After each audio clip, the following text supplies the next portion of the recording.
Ladies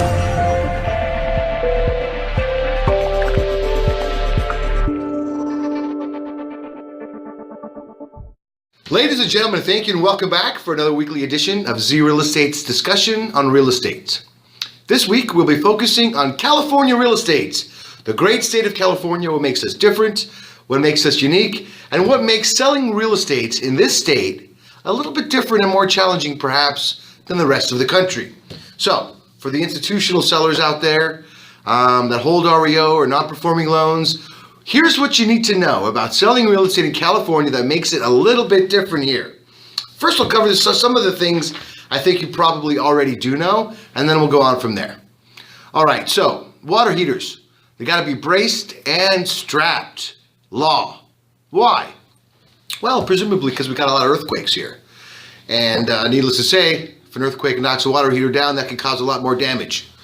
So you guys probably already knew about that, and many of the REO and institutional clients are pretty good at following the local regulations and the changes in city or county ordinances. But that said, a few years ago, California passed the buyer's right to choose.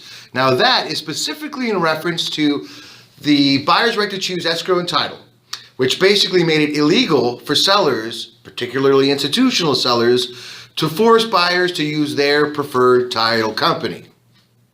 So, in California, the buyer does have a right to choose. However, in my opinion, I've seen the sellers, particularly REO clients of mine, do a pretty good job at covering their bases with respect to the generation of a new addendum specific to the California Buyer's Right to Choose Act and how it covers that. Now, I mention the importance of this addendum because, generally speaking, without a specific addendum covering this issue, your standard verbiage on your lawyer-generated bank addendums probably won't be sufficient. You're going to need something else to address the California buyer's right to choose. Okay. Now, what makes California even more interesting is the minutia in the laws and the fact that there are not, there's not a blanket policy, really. I mean, there is with respect to some things, but with respect to other things, local municipalities, county ordinances, and or city ordinances will take precedent. For example, the County of Los Angeles now has low-flow toilet mandated regulations that have low-flow toilets. So naturally, the whole idea is water conservation. We don't have a lot of water here in California, so whatever we can do to save water, we're going to do it. Okay, next I wanted to talk about smoke alarms and smoke detectors and CO2 detectors. A little bit about how the laws here have changed over the years and where they are now. This is what you got to know. So, in 1973, one smoke alarm was required for the whole home. In 1979, the code changed to include a required retroactive smoke alarm inspection and hardwired interconnected alarms when work was done for more than $1,000. Needless to say, the list goes on and on, talking about all the additional changes. However, here's what's going on right now. Since the California SB 745 law has passed, the following is now in procedure. Starting July 1st, 2014, any smoke alarm installed that is solely battery powered must contain a non-removable battery that is rated to at least 10 years. An exemption exists for battery powered smoke alarms installed prior to July 1st, 2014, but that expires on July 5th, 2014.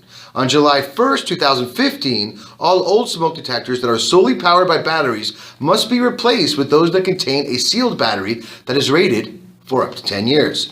Effective July 1st, 2015, all smoke alarms powered by 120 VAC or battery must comply with the provisions of having a label showing date of installation and manufacture.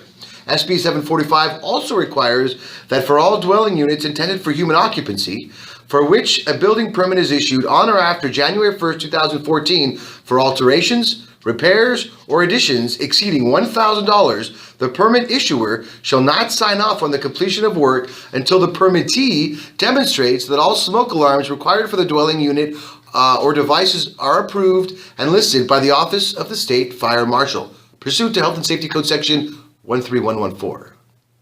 As of January 1st, 2014, landlords cannot make the tenant responsible for testing or maintaining the smoke alarms. It is the landlord's responsibility. So this is important to understand because, lots of things do change here. And generally speaking, the mentality of a lot of REO clients is that they are exempt from everything, particularly when the verbiage as is mentioned ad nauseum in their addendum, as we all know. And generally speaking, that is the case. However, in many times, it is not. So in many cases, there needs to be an additional addendum covering that. So that's important to pay attention to. Also, the best resource would be to check the BRE or to look at the local codes, because as I've mentioned, a lot of it is city specific and or state specific. For example, Orange County, San Bernardino County, and Riverside counties do not have mandated low flow toilet regulations or ordinances currently in place. Right now, that is relegated to Los Angeles County. So being aware of where those regulations exist with respect to where your property is and what you need to do to comply is certainly something worth paying attention to. And if you don't know, call me. I'll help you.